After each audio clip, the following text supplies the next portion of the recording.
पिछले भाग में आपने पढ़ा कि नील को पता चलता है कि गाड़ी में आसपास कोई सो नहीं रहा है बल्कि सभी की लाशें हैं।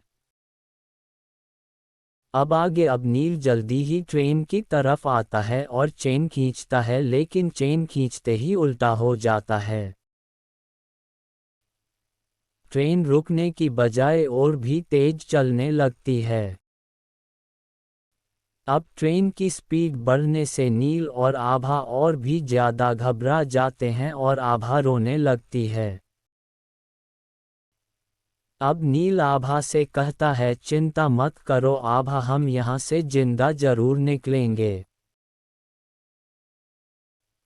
आभा भी अब नील के गले लगकर थोड़ी शांत होती है। ट्रेन की स्पीड बढ़ चुकी है और इतने भयानक मौसम में अब इतनी तेजी से दौड़ती हुई ट्रेन उन दोनों को और भी दहशत से भर रही है। अब वो दोनों डरे और सहमे हुए अपनी सीट पर चिपक कर बैठ जाते हैं। तभी उन्हें किसी औरत के कराहने की आवाज आने लगती है, जिससे वो और भी डर कर चौंक जाते हैं। आवाज लगातार आ रही है और अब सिर्फ कराहने की ही नहीं बल्कि मुझे बचाओ की भी आने लगती है। नील अब आभा से कहता है, कहीं ऐसा तो नहीं ये मयूरी की आवाज हो। आभा चिढ़ कर कहती है, नील तुम्हें क्या हो गया है? मैंने तुम्हें बताया तो कि वो एक पिशाचिनी है। फिर वो भला इस तरह मदद के लिए क्यों बुलाएगी? आभा, ये भी तो हो सकता है ये तुम्हारी गलतफहमी हो। एक बार हमें देखना चाहिए। ये कहकर वो जैसे ही उठने लगता है कि तभी आभा उसे हाथ पकड़कर रोक लेती हैं और कहती है, तुम कहीं नहीं जाओगे। अब नील न चाहते हुए भी आभा के पास बैठ जाता है और आभा को तसल्ली देता रहता है। अब आभा उसे कहती है, नील अब हमारे पास सिर्फ एक ही रास्ता बचा है। नील उत्सुक होकर पूछता है, बोलो आभा, कौन सा रास्ता बचा है हमारे पास?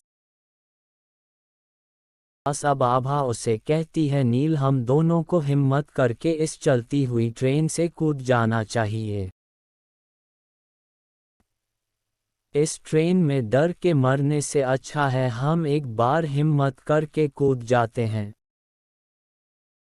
उसके बाद जो होगा देखा जाएगा। नहीं आभा, ये तुम किसी बातें कर रही हो। ट्रेन इतनी स्पीड पर है कि कूदकर या तो मर जाएंगे या फिर बहुत ज़्यादा जख्मी हो जाएंगे।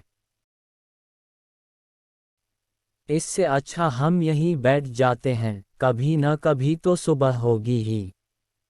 अब आभा भी कुछ बहस नहीं करती और सहमी हुई सी नील के साथ चिपक कर बैठ जाती है। अब चीखों की आवाज़ें और भी तेज हो जाती हैं और कई बार बीच बीच में चीखों की आवाज़ें कराहने की आवाज़ में बदल जाती है। नील और आभा का दिल बैठा जा रहा है। तभी कोई वो चीख की आवाज़ बंद हो जाती है और एक औरत की आवाज़ आती है, नील मुझे बचा लो इस पिशाचिनी से।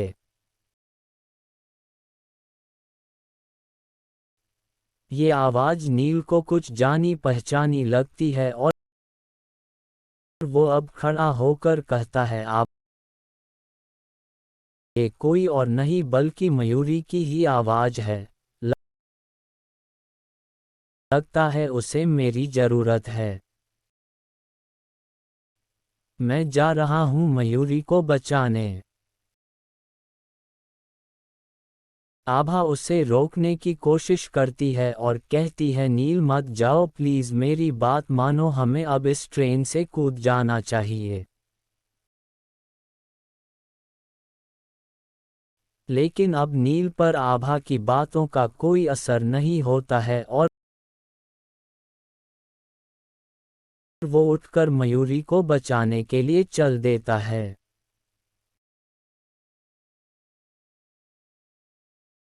अब आभा उसे कहती है रुको नील, मुझे यहाँ अकेली छोड़कर मत जाओ,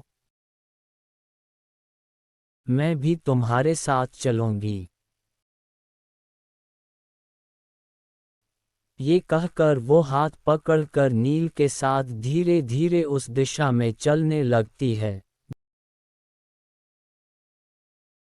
जिस दिशा से चीखों की आवाजें आ रही है। एक एक करके वो डिब्बे में आगे बढ़ते रहते हैं और उस चीखों की आवाज के करीब पहुंच जाते हैं। अब वो आसपास देखते हैं कि कोई नहीं है लेकिन वहीं से ही चीखों की आवाजें आ रही हैं। अब अचानक ही एक बड़ा सा भयानक सा उल्लू नील के ऊपर आकर गिरता है। नील अचानक से चौंक जाता है और देखता है कि उसका केवल धड़ ही वहां है और सिर नहीं है। उस उल्लू का खून भी नील के कपड़ों पर लग जाता है जिससे नील भी बहुत डर जाता है। अब आभा नील से कहती है लगता है इस उल्लू का सिर जरूर वो ट्रेन वाली पिशाचिनी खा गई है और घर यहाँ फेंक दिया है।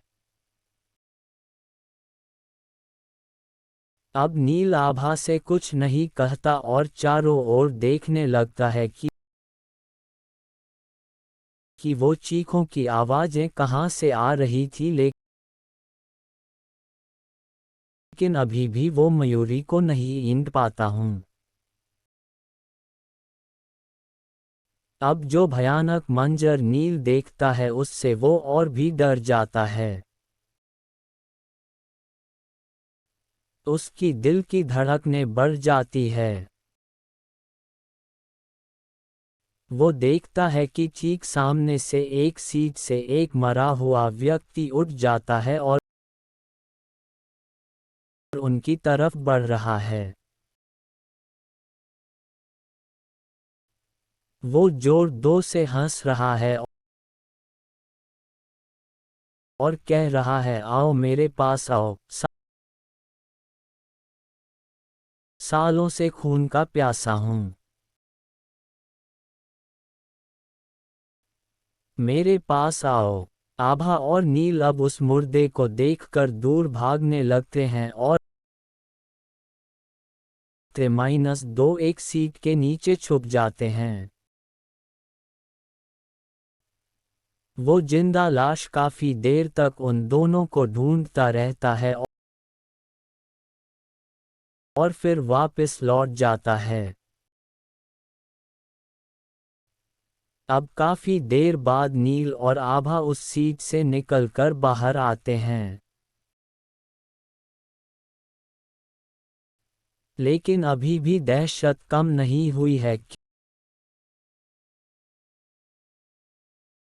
क्योंकि अभी एक बार फिर जब नील अपनी घड़ी देखता है तो फिर से वही समय हुआ है, रात के 12:15। नील और आभा उतनी बुरी तरह से फंस चुके हैं कि जीते जी निकलना नामुमकिन सा लग रहा है। वो अब डरते हुए बदहवास हो चुके हैं। क्या अब नील को कूदना ही पड़ेगा? आने वाले भाग में नील का सफ़र और भी मुश्किल होने वाला है और डर और भी बढ़ेगा। तो पढ़ते रहिए ट्रेन वाली पिशाचिनी। अगला भाग जल्दी ही।